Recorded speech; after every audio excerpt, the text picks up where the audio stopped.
Asyhadu an la ilaha illallah wahdahu la syarikalah wa asyhadu anna Muhammadan abduhu wa rasuluh la nabiyya ba'dah.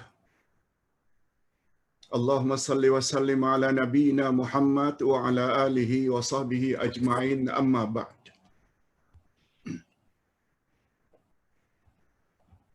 Tuan Pengerusi Majlis, Saudara Muhammad Ashraf yang saya hormati, hadirin dan hadirat serta para penonton atau para pemirsa yang saya hormati, Assalamualaikum warahmatullahi wabarakatuh. Alhamdulillah, kita bersyukur kehadirat Allah Azza wa Jalla. Berkat taufiknya kita diberi oleh Allah peluang untuk menambah ilmu pengetahuan tentang selok-belok agama kita. Khasnya Idul Adha, kisah pengorbanan yang sebenar. Tadi oleh Muhammad Ashraf telah disebut tentang kelebihan majlis ilmu.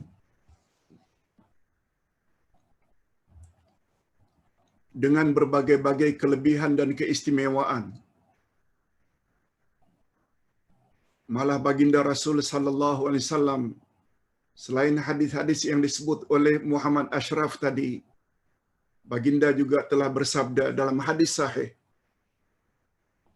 "Man salaka tariqan yaltamisu fihi 'ilma, sahalallahu bihi lahu tariqan ilal jannah." Barang siapa bersungguh-sungguh pergi ke majlis ilmu, niscaya Allah akan permudahkan baginya jalan ke syurga. Islam adalah agama ilmu. Islam bukan agama warisan. Islam adalah agama yakin. Islam bukan agama agak-agak. Oleh sebab itu, pengetahuan kita tentang selok-belok agama sangat mustahak. Itu sebabnya Nabi Muhammad sallallahu alaihi wasallam menganjurkan agar kita jangan lupa membaca doa habis salat subuh. Allahumma inni as'aluka ilman nafi'a wa rizqan thayyiba wa amalan mutaqabbala. Ya Allah, kami memohon kepadamu ilmu yang bermanfaat dan rezeki yang baik-baik serta amal yang diterima. Kata ulama hadis, urutan 3 permintaan tadi, pertama ilmu yang bermanfaat, disusuli dengan rezeki yang baik, diakhiri dengan amal yang diterima. Ini memberi isyarat amal kita baru diterima oleh Allah. Pemakanan kita mesti halalan tayyibah.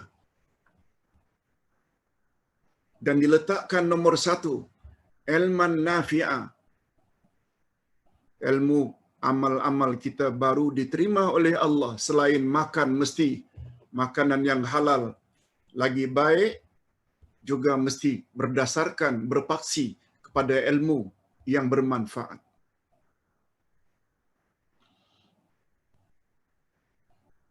Kata ulama tafsir, ilmu yang bermanfaat yang paling utama terletak pada ranking yang tertinggi. Sebagaimana kata Syekh Abdul Rahman bin Nasir As-Sa'di di dalam kitab tafsirnya Kalamul Mannan, ilmu yang bermanfaat adalah segala ilmu yang dapat menyempurnakan matlamat hidupmu. Tujuan kamu dicipta oleh Allah, yaitu untuk beribadat pada Allah, taat kepada Allah. Jadi berbalik kepada hubung kait Idul Adha dengan kisah pengorbanan yang sebenar. Minta maaf kalau Ustaz sebut awal-awal lagi, dan Ustaz dah sampaikan pun kepada saudara Muhammad Ashraf. Lebih kurang 5 bulan yang lalu, Ustaz ada masalah pada kotak suara, voice box. Sehingga doktor menasihatkan, kalau bercakap, kalau boleh jangan lebih daripada 1 jam. Jangan lebih dari 1 jam.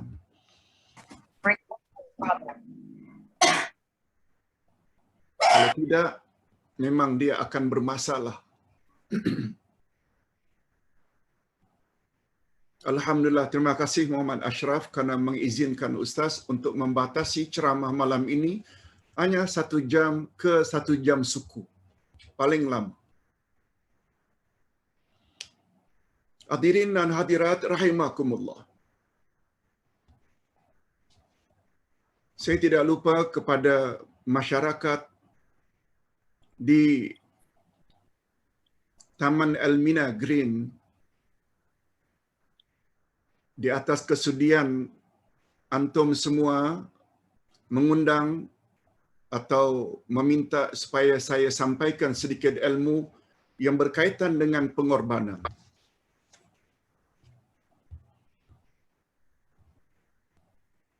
Pertama sekali dari sudut bahasa Aid, maknanya i'adah, kembali.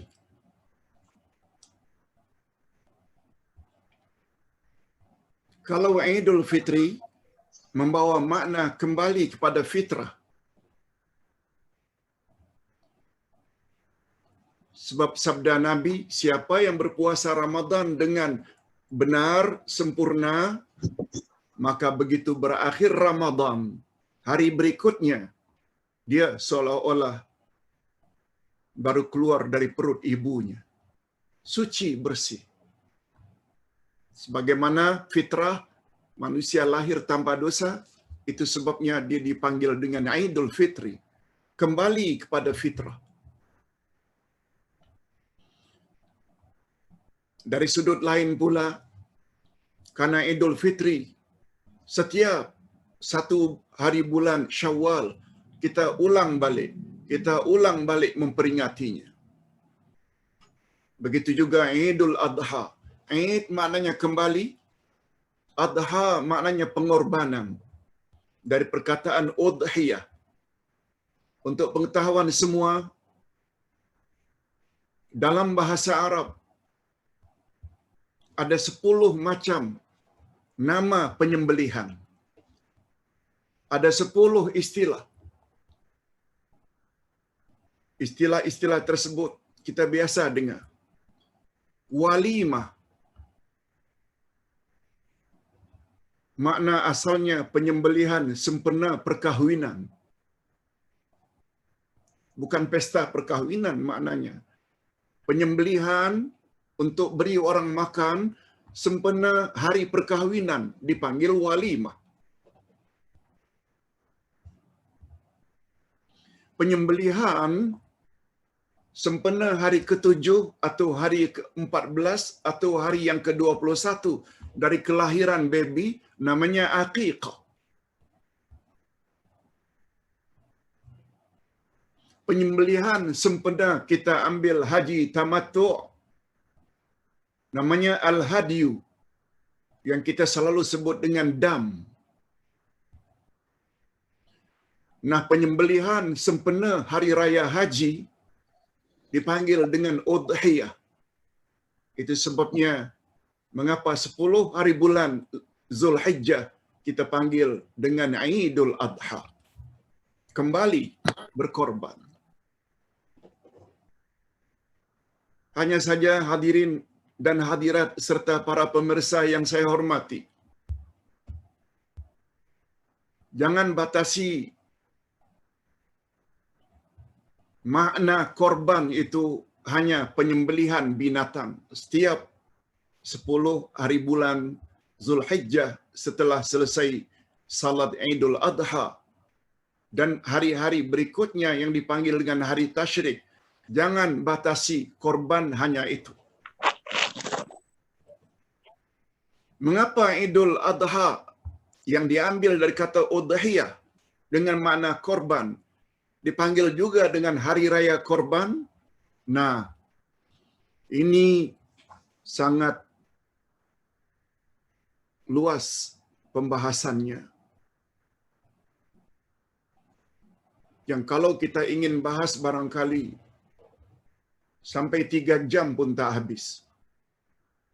Hanya saja Ustaz ingin ringkaskan dalam masa 1 jam ini kita dapat satu kesimpulan yang sangat-sangat cantik. Pertama sekali, insan yang bernama Ibrahim. Yang kedua, insan yang dipanggil Ismail anaknya. Yang ketiga, Siti Hajar, ibu dari Ismail. 3 figure ini, 3 insan inilah yang mencipta sejarah sehingga munculnya kota Makkah Al-Mukarramah. 3 insan inilah sehingga muncul istilah Ka'bah. 3 insan inilah sehingga muncul air Zam-Zam. 3 insan inilah sehingga muncul istilah tawaf, istilah maqam Ibrahim, istilah hijr Ismail, istilah sa'i. Kesemuanya itu sangat erat hubungannya dengan 3 insan ini. Ini dia pengorbanan yang sebenarnya.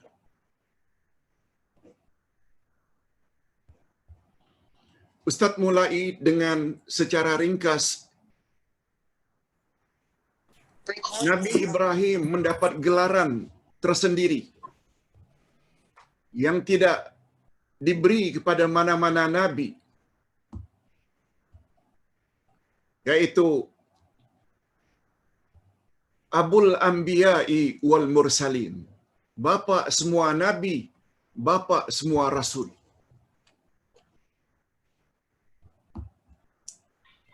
Kalau Nabi Adam mendapat gelaran Abul Bashar Al-Awwal, bapa manusia pertama, karena kita semua berasal dari beliau, dari baginda Adam. Nenek kita pula Siti Hawa. 1000 tahun kemudian muncul Nabi Nuh. Nabi Nuh pula mendapat gelaran Abul Bashar As-Sani, bapa manusia yang kedua. Sebab yang hanya hidup setelah permukaan bumi dilanda banjir besar, manusia yang hanya selamat dan hidup hanya manusia yang berada di dalam bahtera Nabi Nuh. Sehingga Nabi Nuh dipanggil dengan bapa manusia yang kedua. 4 anak Nabi Nuh, Ham, Sam, Yafith, Kan'an. Dari mereka inilah muncul orang Afrika. Dari mereka inilah muncul orang Armenia.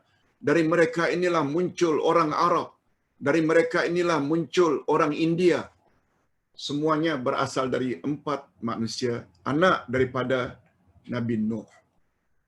Nah, 1000 tahun setelah Nabi Nuh pula muncul Nabi Ibrahim. Nabi Ibrahim mempunyai atau mendapat gelaran istimewa bapa semua nabi, bapa semua rasul. Bila ditanya mengapa? Bila ditanya mengapa? Sebab Nabi Ibrahim mempunyai 2 anak yang paling istimewa. Pertama Ismail, yang kedua Ishak. Ismail muncul dari istrinya yang kedua yaitu Hajar, sedangkan Ishak dilahirkan oleh istri Ibrahim yang pertama bernama Sarah.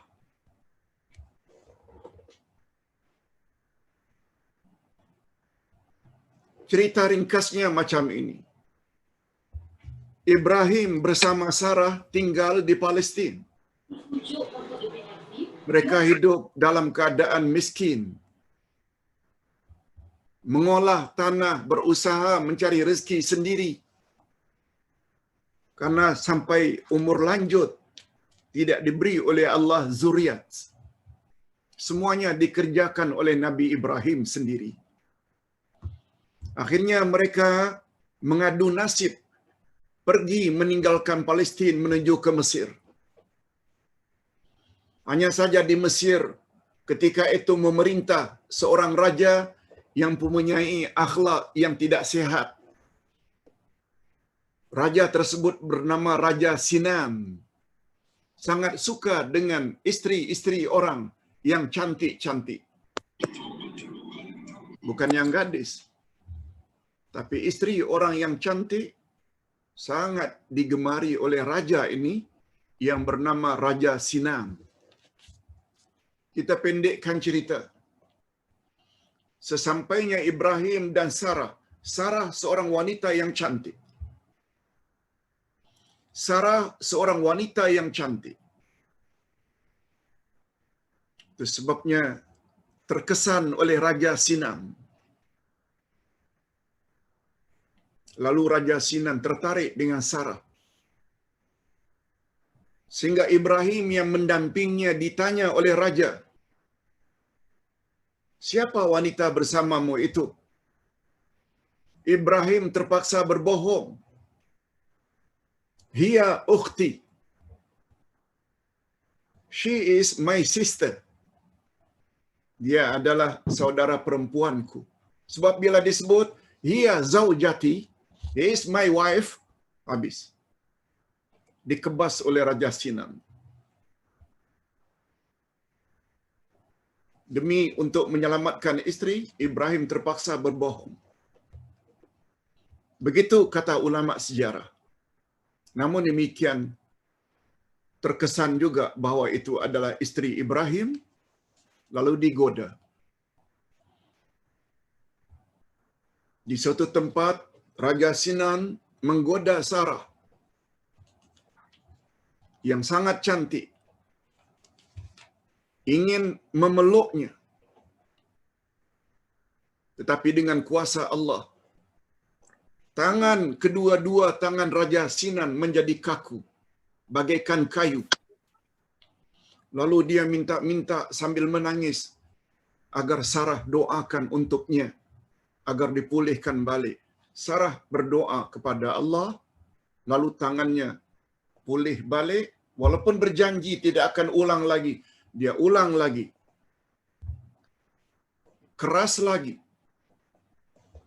Minta doa lagi. Doa. Ulang kali ketiga.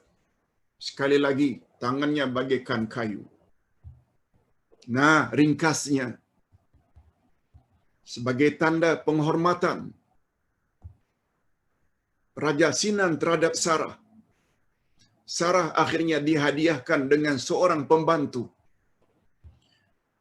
pembantu rumah sebagai hadiah tentang kehebatannya Sarah.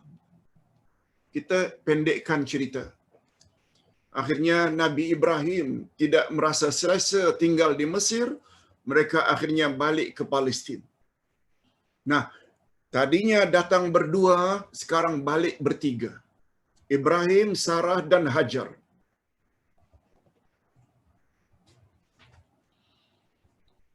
Hadirin dan hadirat rahimakumullah. Sarah yang menyarankan Ibrahim, umur kita dah tua, lanjut usia. Orang Indonesia kata lansia. Kita ini sudah walansia, warga lanjut usia, warga emas kata orang Malaysia. Apa kata engkau kawin saja dengan Hajar? Mudah-mudahan engkau mendapat zuriat. Boleh juga aku menompang kasih kalau engkau dapat zuriat daripada Hajar.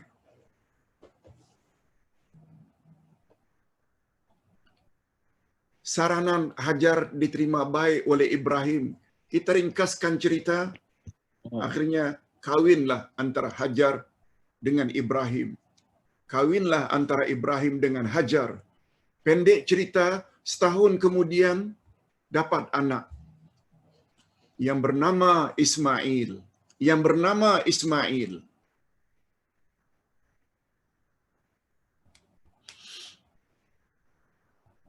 Begini ceritanya. Tetapi tidak sebagaimana harapan semula.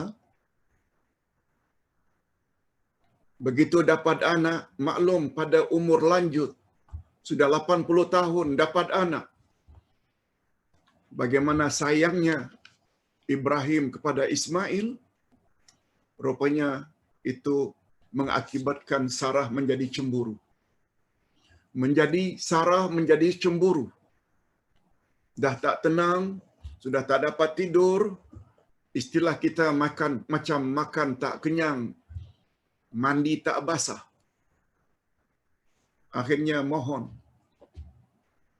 pada Ibrahim supaya Ibrahim bawa Hajar dan bebinya keluar dari Palestin. Nabi Ibrahim akur. Dan Allah Subhanahu wa taala arahkan Ibrahim agar membawa Hajar dan Ismail yang masih kecil ke padang pasir Mekah. Padang pasir Mekah. Lihat, semua ini perancangan Allah. Semua ini perancangan Allah untuk jangka panjang. Ya, akhirnya dengan pemergian Ibrahim, Hajar dan Ismail ke padang pasir Mekah, ini yang kelak akhirnya menjadi kota Mekah Al-Mukarramah yang begitu megah hari ini. Atas sebab itu munculnya kota Makkah Al-Mukarramah, Ka'bah, Hijr Ismail, Maqam Ibrahim, air Zam-Zam, Sa'i, selanjutnya Jamarat, Jabal Korban. Hadirin dan hadirat rahimakumullah. Minta maaf kalau Ustaz tidak dapat menyebut secara detail, tapi dia harap jalan cerita itu kita dapat faham. Ini dia pengorbanan yang hakiki. Di mana letaknya pengorbanan Pak Ustaz? Ustaz lupa tidak sebut tadi. Korban maknanya mendekatkan diri kepada Allah. Dari kata qarib, taqarrub, kerabat, korban, semuanya berasal daripada akar kata yang sama, qab, ra, ba, dekat. Jadi korban ini adalah satu ibadat untuk mendekatkan diri kita kepada Allah Azza wa Jalla dengan sikap mematuhi dan mentaati. Suruhan-suruhan Allah dibuat tanpa ragu, walaupun sampai ke peringkat tidak logik menurut akal, dengan satu keyakinan setiap arahan Allah mesti membawa kebaikan. Yes, itu makna taat yang sebenar. Terhadap larangan-larangan Allah dijauhi. Dengan kata lain, sami'na wa ata'na. Kami dengar dan kami taati. Ini yang ada pada 3 figure tadi. Ibrahim, Hajar, dan Ismail. Oleh sebab itu,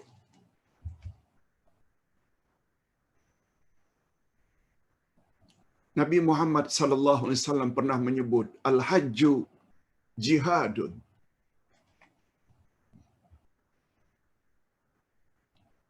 Haji itu jihad.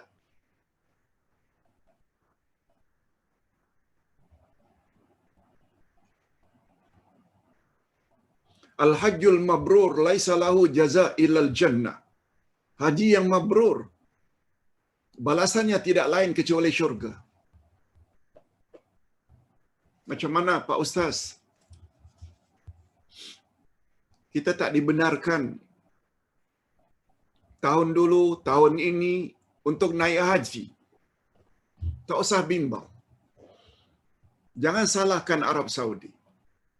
Keadaan yang membuat demikian. Tetapi Ustaz ingin beritahu, barang siapa yang memahami falsafah haji, barang siapa yang memahami falsafah korban,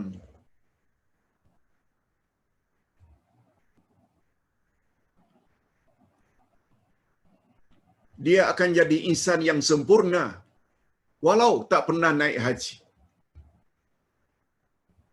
Malah Ustaz berani mengatakan, walau naik haji berkali-kali, tetapi buta sejarah, buta latar belakang, dari mana berasalnya Ka'bah, dari mana berasalnya air Zam-Zam, dari mana berasalnya sa'i, dari mana berasalnya makam Ibrahim, dari mana asalnya istilah hijr Ismail, dari mana hajarnya atau asalnya istilah Jumratul Aqabah, Jumratul Wusta, Jumratul Sughra, Jabal Korban, dia tidak akan jadi insan yang sempurna kalau tidak mengetahui sejarah atau latar belakang peristiwa-peristiwa itu. Sedangkan orang yang memahaminya, sehingga mereka mempunyai sikap sebagaimana sikap kalau dia seorang dewasa, sebagaimana sikapnya Ibrahim. Kalau dia seorang wanita, bagaimana sikap Siti Hajar. Kalau dia sebagai seorang anak, bagaimana sikap Ismail bila berhadapan dengan perintah Allah. Ustaz berani mengatakan, orang yang faham akan sejarah atau latar belakang wujudnya tempat-tempat tersebut akan jadi orang yang lebih baik berbanding dengan orang yang naik haji atau umrah berkali-kali tetapi tidak memahami falsafah di balik istilah-istilah tersebut.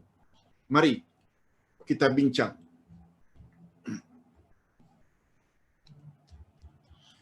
Akhirnya Nabi Ibrahim bawa Hajar dan Ismail ke kawasan padang pasir Mekah. Yang ketika itu tidak ada rumah kecuali kemah.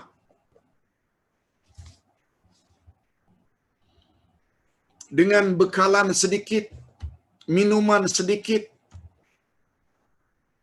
Ibrahim mendapat arahan dari Allah supaya tinggalkan Hajar dan Ismail berdua di padang pasir Mekah.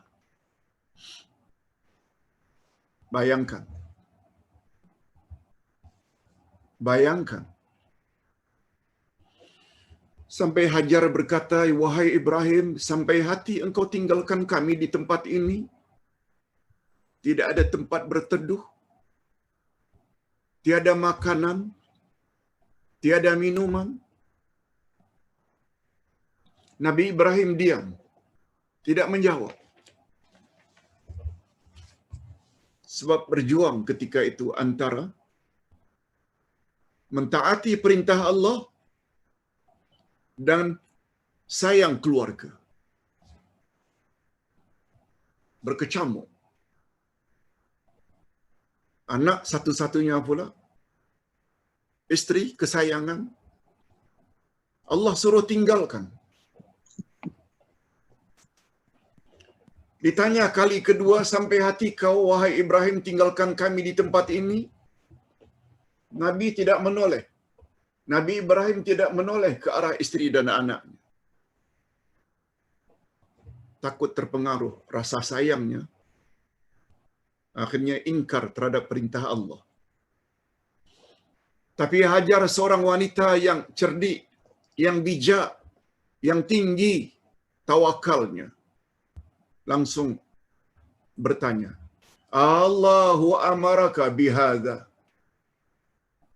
Wahai Ibrahim, apakah Allah yang suruh engkau berbuat demikian? Balik ke Palestin, tinggalkan kami di sini.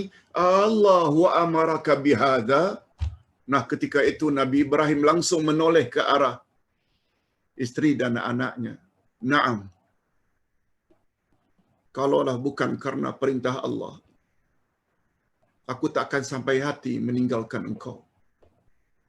Kamu berdua di tempat seperti ini. Tapi Allah yang suruh. Coba dengar apa reaksi daripada Hajar. Bukan menangis macam isteri-isteri kita. Bukan macam kita yang lebih kadang-kadang mengutamakan kehendak isteri dan anak dari perintah Allah. Bukan. Orang ini bernama Ibrahim. Orang ini bernama Hajar. Apa kata Hajar? Idzan lan yudayyi'ana. Kalau begitu, wahai Ibrahim, ini adalah atas arahan Allah. Pergilah, wahai Ibrahim. Aku yakin Allah pasti tidak akan menyia-nyiakan hidupku di sini. Aku yakin. Bila buat saja perintah Allah, mesti ada hikmah di balik itu. Lebih kurang macam itu maksudnya. Tanpa ragu-ragu, suaminya disuruh pergi balik ke Palestin. Biar beliau berdua anak dalam gendongan tinggal di Mekah. Pendek cerita, Nabi Ibrahim pun balik. Tentu saja dengan berat hati. Itu memang dah sifat kemanusiaan. Namun demikian, perintah Allah adalah nomor satu. Itu sebabnya Ibrahim dipanggil salah seorang ulul azmi. Orang yang paling banyak mendapat dugaan daripada Allah Azza wa Jalla. Selain Nabi Nuh, selain Nabi Musa, selain Nabi Isa dan Nabi Muhammad sallallahu alaihi wasallam.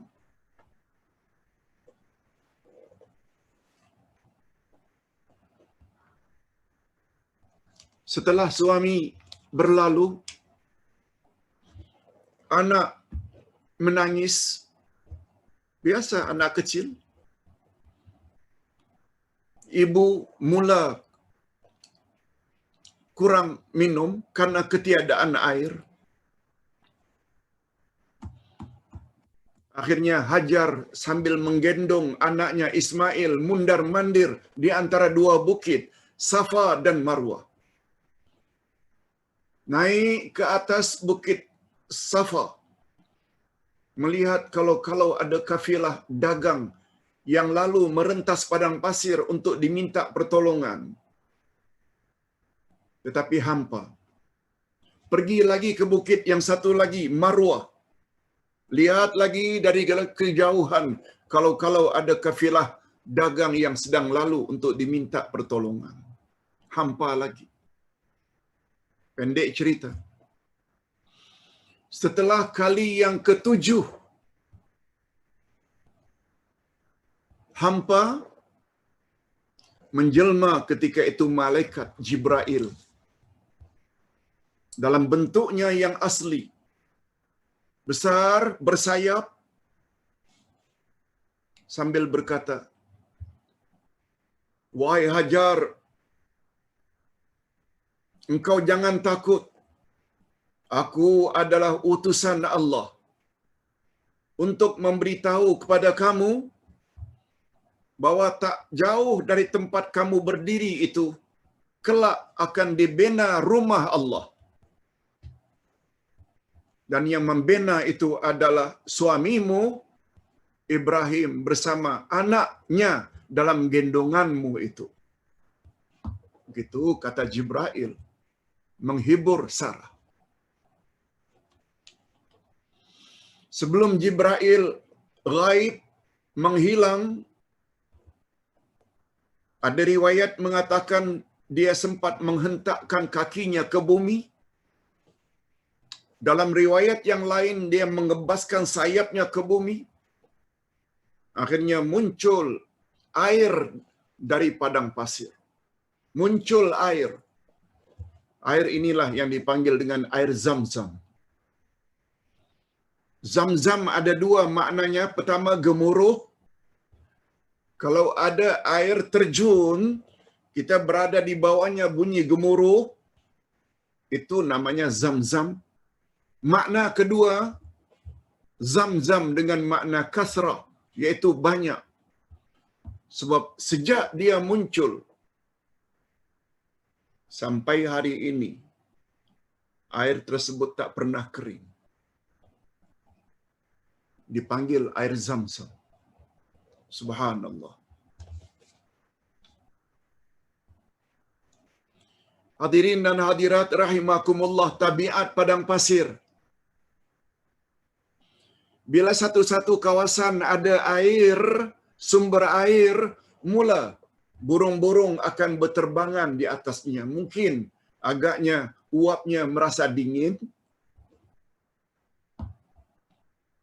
Ekoran daripada banyaknya burung-burung yang berterbangan di atasnya, kafilah-kafilah dagang yang lalu kenal pasti, mesti di bawah itu ada air.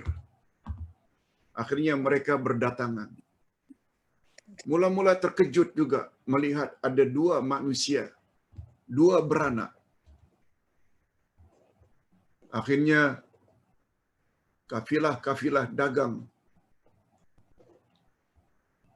turut mencacak kemah, mencacak kemah. Di sinilah bermulanya kota Makkah Al-Mukarramah. Yang kalau kita ingin gunakan istilah Malaysia, Mekah yang begitu megah hari ini ni, dulu terdiri daripada hanya kemah-kemah macam rumah setinggan, berserakan. Hadirin dan hadirat rahimakumullah. Setengah riwayat mengatakan 13 tahun kemudian Ibrahim balik ke Mekah. Yang ketika itu anaknya Ismail sudah berumur 13 tahun. 13 tahun. Ada riwayat mengatakan ketika itu Hajar telah wafat. Kita pendekkan cerita. Ibrahim dapat mengesan anaknya Ismail. Pada suatu hari Ibrahim berkata kepada anaknya, "Wahai anak, tadi malam ayah bermimpi menyembelihmu. Tadi malam ayah bermimpi menyembelihmu. Fanzur kaifa tara." Macam mana pendapatmu nak? Bersediakah engkau aku sembelih? Ayah sembelih. Ingat hadirin dan hadirat, mimpi ada 3 kategori. Mimpi para nabi atau rasul confirm betul sebab dia adalah wahyu. Itu sebabnya Ibrahim tidak teragak-agak memberitahu kepada anaknya bahawa dia bermimpi menyembelih anaknya. Jenis mimpi yang kedua, permainan tidur. Banyak ingat sesuatu perkara, lalu teringat dalam tidur. Dan yang ketiga, mimpi datang dari syaitan. Itu sebabnya menurut akidah Ahlus Sunnah wal Jamaah, iman akidah Ahlus Sunnah wal Jamaah, mimpi tidak boleh dijadikan sebagai rujukan dalam berakidah atau beramal. Sebab mimpi sesuatu yang tidak pasti. Beza halnya apabila mimpi itu datang atau diperolehi oleh Nabi. Sebabnya Nabi Ibrahim tidak teragak-agak menanyakan kepada anaknya, bagaimana pendapatmu nak? Ayah diperintahkan tadi malam oleh Allah untuk menyembelihmu. Coba dengar jawaban si anak. Tertera dalam Al-Quran, dalam surat Al-Jathiyah. Apa kata Ismail? Ya abati fa'al ma tu'mar.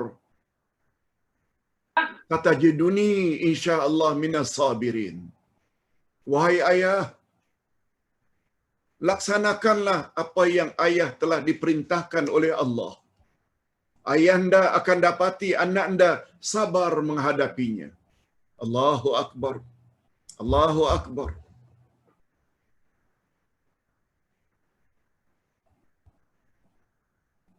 Hadirin dan hadirat, macam mana kalau anak kita, kalau ayah beritahu barangkali terjun dari tingkap, walaupun tingkat 13, takut disembelih.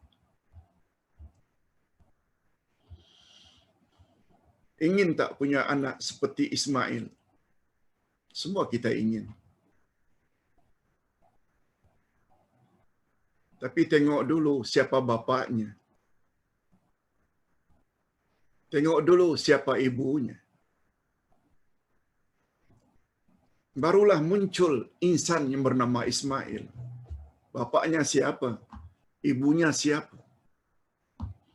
Ingin punyai anak yang taat, menutup aurat, mak sendiri dedah aurat.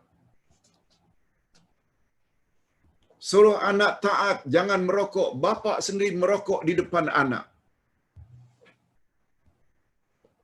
Ini terjadi hari ini. Ismail jadi begitu, tengok dulu bagaimana sikapnya ketaatan ayah dan ibu. Baru muncul anak yang saleh. Dengan kata lain, bapa mesti jadi lelaki yang saleh dulu. Ibu mesti menjadi ibu yang salihah dulu. Insya-Allah kita akan dapat anak-anak yang saleh dan salihah. Kita pendekkan cerita. Tanpa ragu-ragu lagi, langsung Ismail dibawa oleh ayahnya Ibrahim menuju ke Jabal Korban setelah Mina. Mekah, Mina, Jabal Korban. Sambil membawa parang, sambil membimbing anaknya Ismail menuju ke Jabal Korban.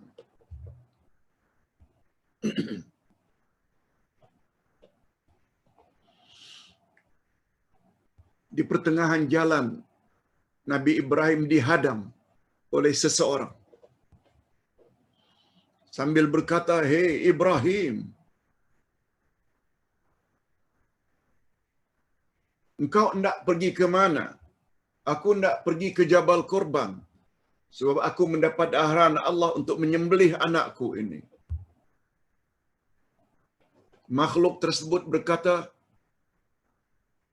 "Anakmu satu-satunya yang kau miliki, yang kelak akan meneruskan ajaranmu, kau akan sembelih? Jangan, wahai Ibrahim." Coba dengar. Ibrahim kenal pasti bahwa makhluk tersebut adalah syaitan. Sebab makna syaitan adalah ba'idun anil haq. Syaitan maknanya diambil dari kata syaitana, ba'uda, jauh. Oleh sebab itu kata ulama akidah, syaitan dinamakan syaitan karena makna syaitan ba'idun anil haq. Segala yang ingin menjauhkan kita dari kebenaran, itulah dia syaitan. Nah, kalau begitu kebenaran itu datangnya dari mana, Pak Ustaz? Jawabnya, lihat ayat 147 Al-Baqarah. Apa kata Allah? Al-haqqu min rabbik fala takunanna minal mumtarin. Kebenaran itu datangnya dari Tuhanmu. Oleh sebab itu jangan kamu ragu-ragu lagi. Itu sebabnya kita dalam berdakwah disuruh menyampaikan, berpesan dengan al-haq wa tawasau bil haq dalam surat Wal Asri. Naklah menyampaikan al-haq. Bukan pendakwah namanya. Kalau hanya bercakap saja, ayat Quran satu pun tak dibawa. Hadis Nabi pun kalaupun dibawa tidak disebut derjatnya. Itu bukan pendakwah. Tugas pendakwah adalah menyampaikan al-haq. Kata ulama tafsir, Allah menyebut, "Watawasau bil haq." Hendaklah kamu berwasiat, berpesan-pesan dengan al-haq. Al-haq segala yang datang daripada Allah. Kata ulama tafsir, Allah tidak sebut watawasau bil aql. Berpesan-pesanlah dengan akalmu. No, no. Kadang-kadang terdapat pendakwah-pendakwah macam penjual obat. Pandai cakap saja. Tapi ayat Quran tidak ditafsirkan, hadis Nabi tidak disebut derjatnya. No. Pendakwah mesti yang didakwahnya kepada hidayah itu al-haq. Apalagi Nabi pernah menyebut, aku tinggalkan taraktu fikum amraini in amsaktum bihima lan tadillu abada. Al-Quran wa sunnati. Aku tinggalkan dua pedoman untukmu wahai umat. Selagi kamu berpegang teguh, kamu tidak akan sesat selama-lamanya. Quran dan sunnah.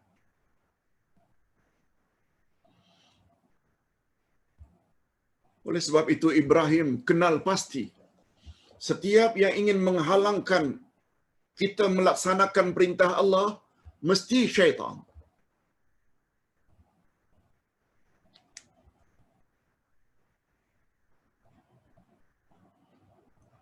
Dan untuk pengetahuan, syaitan itu ada dua jenis. Boleh dilihat pada ayat 112 dari surat Al-An'am. Wa kadzalika ja'alna likulli nabiyyin aduwa syayatinal insi wal jin. Tiap-tiap nabi kami jadikan bagi mereka musuh. Demikianlah kami jadikan tiap-tiap nabi ada musuh, yaitu syaitan insan dan syaitan jin. Sebagaimana kita sama-sama maklum, di zaman Nabi Ibrahim, syaitan insannya bernama Namrud. Di zaman Nabi Musa, syaitan insannya bernama Firaun. Di zaman Nabi Muhammad, syaitan insan bernama Abu Jahal, Abu Lahab. Karena mereka coba menghalang kebenaran yang ingin disampaikan oleh Nabi.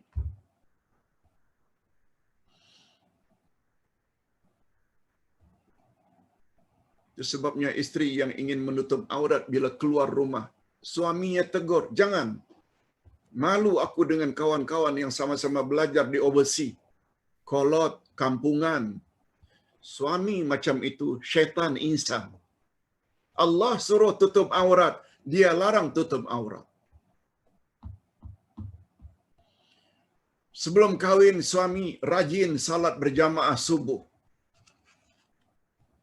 Baru kahwin, begitu akan pergi ke masjid atau ke surau, dihalang oleh isteri.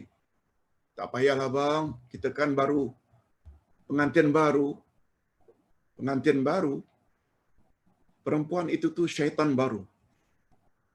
Coba ingin menghalang perintah Allah Subhanahu wa taala yang ingin dilakukan oleh suami. Tidak memberi kepahaman apa itu makna syaitan. Kita tak tuduh siapa-siapa ya. Syaitan segala yang ingin menghalang kita daripada melaksanakan perintah Allah. Kita tidak salat, dia halangnya dari salat. Kita tidak tutup aurat, dia halangnya dari tutup aurat. Kita tak mau minum arak, dia ajaknya minum arak. Kita tak mau berzina, dia dorong kita supaya berzina. Syaitan. Lalu Nabi Ibrahim ambil batu lempar sehingga dia tersungkur. Nabi Ibrahim pun berlalu. Sampai di tempat berikutnya, diganggu lagi, lempar lagi, tersungkur lagi. Berjalan lagi, kali ketiga diganggu lagi, dihalang lagi, dilempar lagi. Nah, lemparan pada tiga tempat ini Inilah bermulanya adanya Jumratul Wusta, Jumratul Aqabah, jumlah yang besar, atau Jumratul Kubra, Jumratul Wusta, jumlah pertengahan, Jumratul Sughra, jumrah yang kecil. Ini sejarahnya. Itu sebabnya dalam istilah orang Arab, bila dia tanya, ini broken Arabic. Orang Arab bila bertanya pada kita, "Ya Abdullah, hal ramaita syayatin?" Kau sudah lempar syaitan belum? Dia gunakan istilah jamarat itu syaitan.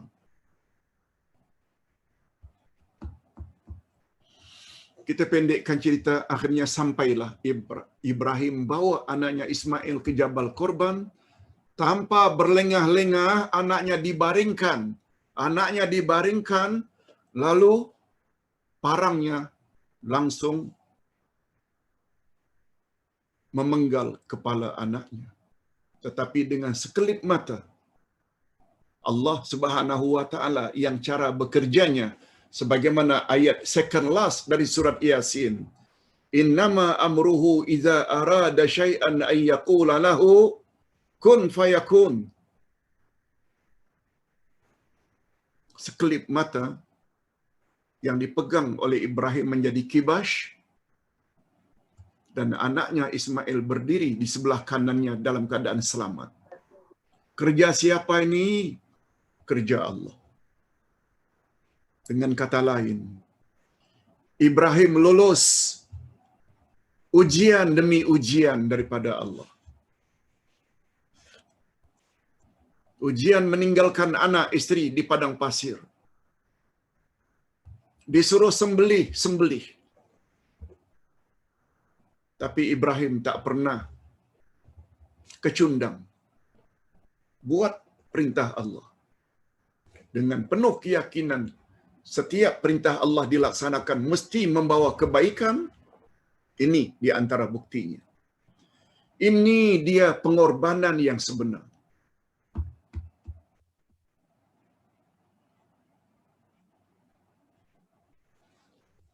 Itu sebabnya Abu Bakar As-Siddiq dan Umar Ibn Khattab, mereka diriwayatkan hanya sekali saja korban.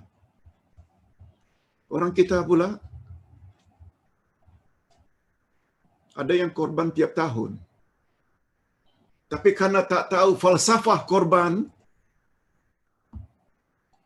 Abu Bakar dan Umar walaupun masing-masing hanya sekali saja korban semasa hayatnya, tapi mereka adalah orang nomor 1 dan nomor 2 dari 10 sahabat Nabi yang garanti masuk syurga. Bukan karena korbannya penyembelihan ini. Bukan. Ini yang kita coba nak serlahkan kisah korban yang sebenar. Pendekkan cerita, begitu balik di Mekah, Nabi Ibrahim pada hari-hari berikutnya berkata kepada anaknya Ismail, "Nak, tadi malam ayah mendapat arahan daripada Allah. Boleh kau tolong, nak?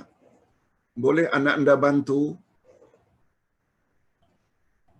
Anak anda tidak dapat laksanakan sendiri." "Boleh, wahai ayah." "Apa dia perintah Allah yang baru ini?" "Allah suruh bina rumahnya. Allah suruh bina rumahnya." Kita pendekkan cerita, akhirnya terbinalah Kaabah. Semua kita tahu yang membina Kaabah adalah Ibrahim dan Ismail. Adanya makam Ibrahim. Makam bukan makna kuburan, bukan. Makam tempat berpijaknya Nabi Ibrahim ketika akan mengikat batu yang ke tempat yang lebih tinggi. Tempat itulah lalu sekarang dijadikan sebagai satu duplikat. Itu sebabnya bila kita lihat dari luar melalui kaca kristal, di atas makam Ibrahim ada telapak kaki sebagai lambang tempat berdirinya Nabi Ibrahim. Begitu juga ada lingkungan itu namanya Hijr Ismail, dan itu adalah bahagian daripada Kaabah. Sebab Siti Aisyah radhiyallahu anha pernah minta izin kepada Nabi sallallahu alaihi wasallam, "Ya Rasulullah, bolehkah saya salat dalam Kaabah?" Kata Nabi, "Salat saja di Hijr Ismail, tempat lingkungan itu." Sebab Hijr Ismail adalah sebahagian dari Kaabah. Oleh sebab itu kita bila tawaf mesti mengitari Hijr Ismail, jangan shortcut. Sebab Hijr Ismail adalah sebahagian daripada Kaabah. Hadirin dan hadirat rahimakumullah.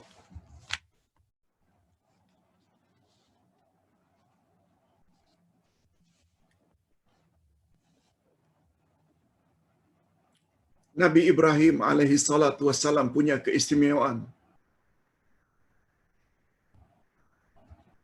yang sangat banyak. Dan Nabi Muhammad sallallahu alaihi wasallam adalah sangat dekat dengan Nabi Ibrahim, ajarannya. Walaupun semua nabi-nabi hendaklah kita jadikan sebagai ikutan, teladan, tapi dalam Al-Quran, setahu Ustaz, ada 2 nabi kita disuruh supaya mengikuti jejak langkah mereka, jadikan mereka sebagai role model. Nabi Ibrahim kita boleh lihat di dalam surat Al-Mumtahanah. Al-Mumtahanah, surah yang ke-60 ayat 4. Allah Subhanahu wa taala berfirman, Qad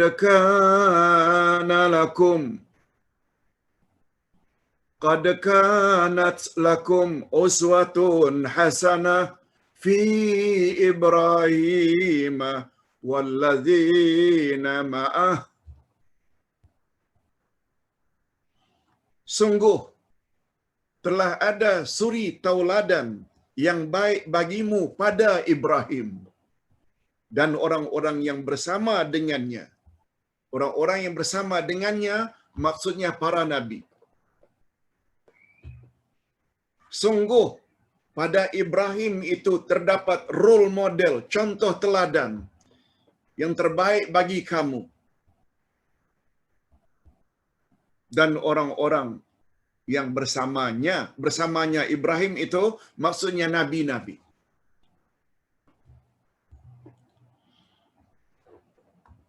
Mumtahanah ayat 4. Sedangkan ayat 21 dari surat Al-Ahzab pula berbunyi, Laqad kana lakum fi Rasulillahi uswatun hasanah. Sesungguhnya pada diri Rasulullah itu terdapat contoh teladan yang terbaik. Nabi Ibrahim dan Nabi Muhammad mempunyai gelaran yang tidak dimiliki oleh nabi-nabi yang lain, yaitu Khalilullah. Khalilullah maknanya kesayangan Allah. Kalau Habibullah itu dimiliki oleh semua nabi, semua rasul. Semuanya Habibullah belaka, kekasih Allah. Tapi Khalilullah hanya untuk Ibrahim dan Nabi Muhammad. Ibrahim Khalilullah, itu sebabnya di Palestin ada kota bernama Khalil. Nabi Muhammad juga dipanggil Khalilullah, kesayangan Allah. Itu sebabnya kita perasan tak, pada tahiyat akhir, kita disuruh supaya membaca selawat Ibrahimiyah. Allahumma salli ala Muhammad wa ala ali Muhammad kama sallaita ala Ibrahim wa ala ali Ibrahim. Wa barik ala Muhammad wa ala ali Muhammad kama barakta ala Ibrahim wa ala ali Ibrahim. Subhanallah. Ya Allah, berilah selawat, kesejahteraan kepada Nabi Muhammad sebagaimana engkau telah beri kesejahteraan dan selawat kepada Nabi Ibrahim. Berkatilah Nabi Muhammad dan ahli keluarganya sebagaimana engkau telah berkati Nabi Ibrahim dan ahli keluarganya. Mengapa Nabi Muhammad dan Ibrahim? Ini menunjukkan ajaran Nabi Muhammad. sangat dekat dengan ajaran Nabi Ibrahim alaihi salatu wassalam. Sedikit Ustaz nak singgung.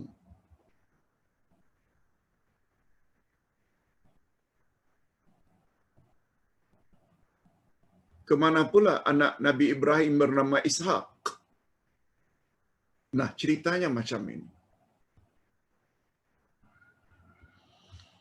Ketika Allah akan memusnahkan kota Sodom di zaman Nabi Lut, Allah utus beberapa rasul. Allah utus beberapa malaikat sebelum pergi ke Jordan, yang sekarang ni Jordan, Laut Mati. Seberangnya adalah Palestin. Utusan-utusan Allah dari kalangan beberapa malaikat itu pergi ke tempat Ibrahim dulu, sebelum pergi ke tempat Nabi Lot di Sodom. Rupanya pemergian mereka menuju ke Palestin, menemui Nabi Ibrahim untuk menyampaikan berita gembira bahwa Sarah akan melahirkan anak, bahwa Sarah akan hamil tak lama lagi. Padahal Sarah ketika itu umurnya sudah 90 tahun.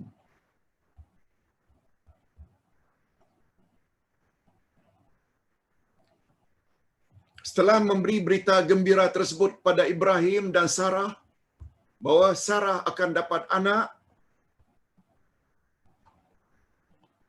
lalu beberapa malaikat tadi meneruskan perjalanan ke tempat Nabi Lot di kota Sodom. Hadirin dan hadirat, untuk pengetahuan, pada zaman dahulu kala, boleh terjadi dalam satu masa, satu zaman, Allah utus beberapa rasul. Sebab rasul-rasul zaman dahulu hanya bertanggungjawab untuk memimpin kaumnya saja. Palestin lain, Jordan lain, walaupun berbatasan. Akhirnya kota Sodom dibalikkan. Itu sebabnya perbuatan homoseksual itu dipanggil sodomize. Diambil dari kata Sodom. Itu sebabnya homoseksual dipanggil juga ngarliwat. Diambil dari kata seorang nabi mereka yang bernama Lot. Kita pendekkan cerita. Tak lama kemudian lahirlah Sarah. Anak yang lahir itu namanya Ishak. Ishak tinggal di Palestin. Ishak pula melahirkan anak bernama Yakub. Dan Yakub ini nama lainnya adalah Israel. Israel itu sebenarnya nama lain untuk Nabi Yakub, cucu Nabi Ibrahim. Dari jalur Ishak. Oleh sebab itu anak cucu Nabi Yakub namanya Bani Israel. Antara anak Nabi Yakub nama Yusuf, yang akhirnya pergi ke Mesir. Ini semua Bani Israel. 400 tahun kemudian muncul Nabi Musa di Mesir, juga dari Bani Israel. Nabi Isa juga dari Bani Israel. Semuanya dari jalur Yakub, Ishak, Ibrahim. Beza dengan Nabi Muhammad sallallahu alaihi wasallam.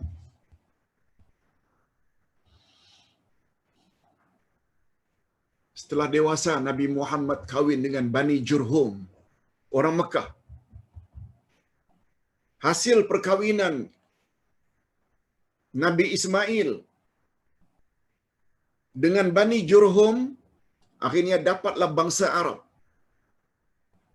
Ismail, anak Nabi Ibrahim bernama Ismail, kahwin dengan Bani Jurhum, dapat bangsa Arab. Jadi bangsa Arab ini yang akhirnya sampai kepada Nabi Muhammad sallallahu alaihi wasallam, susur galurnya adalah melalui Ismail. Sedangkan Bani Israel susur galurnya melalui Ishak, ke semuanya bertemu pada Ibrahim. Dan atas sebab itulah Ibrahim dipanggil dengan Abul Anbiya wal Mursalin, penghulu semua nabi, penghulu semua rasul.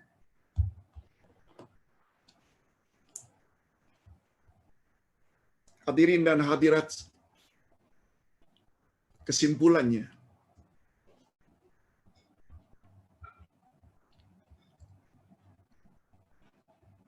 pengorbanan yang sebenar itu terletak kepada kesungguhan kita dalam mentaati Allah. Bukan hanya terletak pada sembelihan.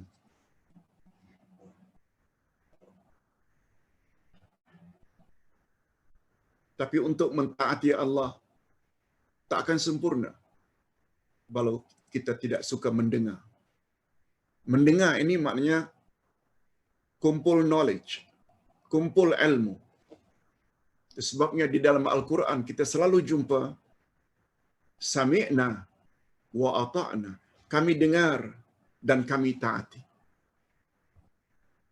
Dengar dahulu. Dengan dengar dapat ilmu.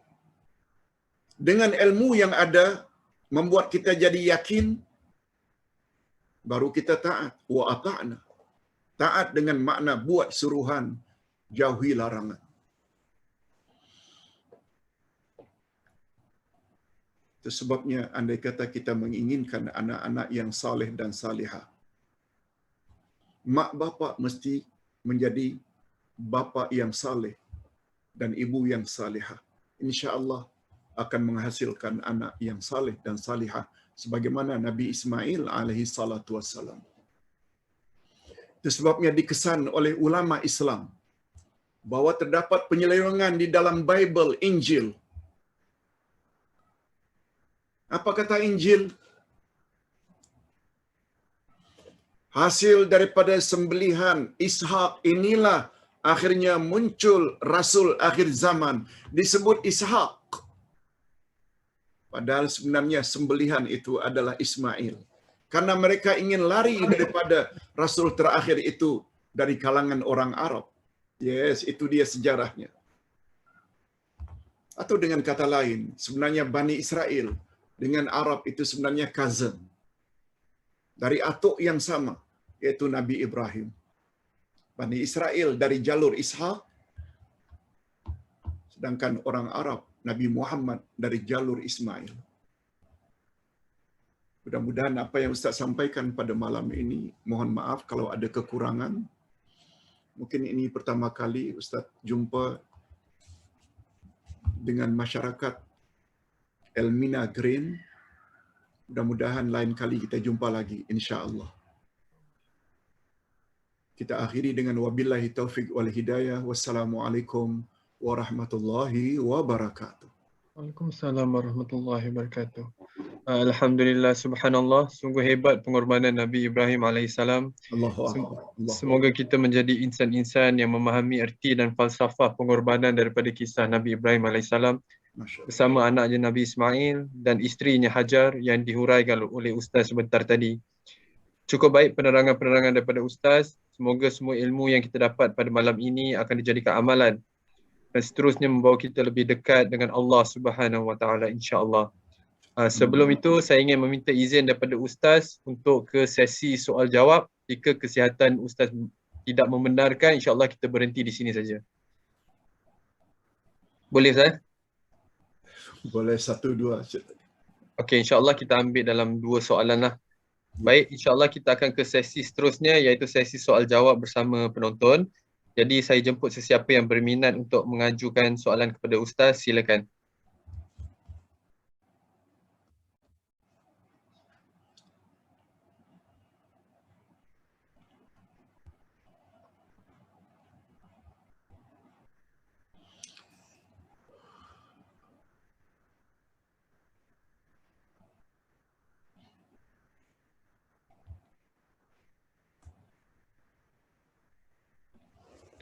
Okey, saya kira tiada soalan lah, insya-Allah.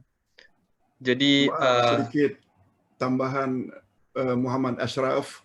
baik. Walaupun ini berkaitan dengan pribadi Ustaz. Idul Adha sebenarnya hari yang sangat tak boleh Ustaz lupakan. Sebab pada hari raya Idul Adha inilah 10 Zulhijjah ini pada tahun 62, lebih kurang dekat 60 tahun yang lalu, ibu meninggal. Ibu Ustaz meninggal. Betul-betul pada hari raya Idul Adha. Ini yang tak boleh Ustaz lupakanlah. Terima kasih. Mohon doa mudah-mudahan ibu bapa kita di alam barzakh, sama ada yang hidup atau yang telah meninggal dunia, mendapat tempat yang baik di sisi Allah Azza wa Jalla. InsyaAllah, amin. Baik, Alhamdulillah. Jadi sampailah kita kepada penghujung kuliah kita pada malam ini. Jazakallahu khairan kathira kepada Ustaz Abdullah Yassin kerana meluangkan masa dengan penduduk Elmina Green dan juga penonton-penonton yang telah dijemput bagi menyampaikan sesuatu ilmu yang bermakna, cukup bermakna bagi kami semua.